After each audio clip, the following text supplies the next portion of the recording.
ভূমিকম্পের রেশ কাটতে না কাটতেই ভেনেজুয়েলার আকাশ হঠাৎ করেই লাল হয়ে গেল। এমন লাল যেন পুরো আকাশ আগুনে পুড়ছে। যারা ঘটনাটি দেখেছেন তাদের অনেকেই ভয় পেয়ে যান। কয়েক মিনিটের মধ্যেই ভিডিওটি ছড়িয়ে পড়ে পুরো বিশ্বে।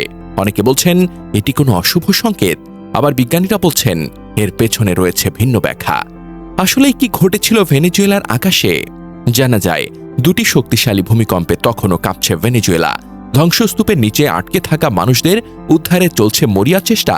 ঠিক এমন সময় হঠাৎ করেই ভেনেজুয়েলার রাজধানী কারাকাসের আকাশের রং বদলে যেতে শুরু করল।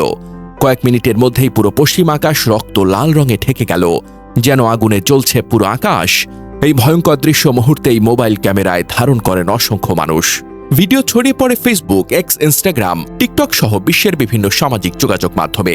কেউ লিখলেন এটা কিয়ামতের আলামত, কেউ বললেন আল্লাহর পক্ষ থেকে সতর্কবার্তা, আবার অনেকে এটিকে অলৌকিক ঘটনা বলেও দাবি করতে শুরু করেন। কারণ এমন ভয়ঙ্কর ভূমিকম্পের কয়েক ঘন্টার মধ্যেই আকাশের এমন রক্তলাল রূপ, এটা অনেকের কাছেই ছিল সম্পূর্ণ অস্বাভাবিক। কিন্তু আসলেই কি এটি অলৌকিক কোনো ঘটনা, নাকি বিজ্ঞানের কাছের ব্যাখ্যা আছে? মহান আল্লাহ পবিত্র কোরআনে বলেন, যখন পৃথিবী তার প্রবল কম্পনে কেঁপে উঠবে এবং পৃথিবী তার বোঝা বের করে দেবে। সূরা আল জিলজাল, আয়াত 1 থেকে 2। যখন সূর্য আবৃত হয়ে যাবে, যখন তারকারা ঝরে পড়বে।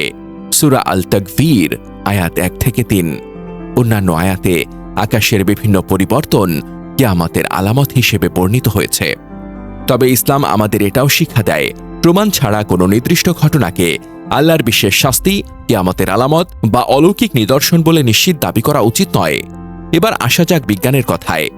বায়ুমণ্ডল বিজ্ঞানীরা বলছেন, কারাকাসের আকাশে দেখা যাওয়া এই বিরল লাল আভাকে স্থানীয়ভাবে কান্দিলাসও বলা হয়। সূর্যাস্তের সময় বাতাসে ধুলাবালি, জলীয় বাষ্প, ধোঁয়া ও সূক্ষ্ম কণার বিশেষ সমন্বয়ে সূর্যের লাল ও কমলা তরঙ্গ দৈর্ঘ্যের আলো বেশি দৃশ্যমান হয়ে পুরো আকাশকে রক্তলাল করে তোলে। অনেকে এটিকে আর্থকোয়েক লাইটস বা ভূমিকম্পজনিত আলোর সঙ্গে মিলিয়ে দেখলেও বিজ্ঞানীরা বলছেন এই দুই ঘটনা এক নয়। আর্থকোয়েক লাইট সাধারণত ভূমিকম্পের আগে, সময় বা পরে অল্প সময়ের জন্য দেখা যাওয়া আলোর ঝলক বা আলোক বলয়ের মতো বিরল ঘটনা। কিন্তু কারাকাসে দেখা লাল আকাশ ছিল একটি সুপরিচিত বায়ুমণ্ডলীয় অপটিক্যাল ঘটনা, যার সঙ্গে ভূমিকম্পের সরাসরি সম্পর্কের প্রমাণ পাওয়া যায়নি। তবে একটি বিষয় সত্য, ভূমিকম্পের ভয়াবহতার পর যখন মানুষ আতঙ্কে ছিল, ঠিক তখন সেই সময় এমন রক্তলাল আকাশ স্বাভাবিকভাবেই মানুষের মনে ভয়, বিস্ময় এবং নানা প্রশ্নের জন্ম দিয়েছে। প্রকৃতি মাঝে মাঝে এমন দৃশ্য দেখায় যা মানুষকে থমকে দাঁড়াতে বাধ্য করে। সেগুলো আমাদের মনে করিয়ে দেয়, মানুষ যত উন্নতই হোক, প্রকৃতির শক্তির সামনে সে এখনো খুবই ক্ষুদ্র। আর একজন বিশ্বাসীর জন্য এসব ঘটনা আল্লাহর সৃষ্টি নিয়ে চিন্তা করার, নিজের জীবনকে মূল্যায়ন করার এবং তার কাছেই ফিরে যাওয়ার কথা স্মরণ করার একটি উপলক্ষ।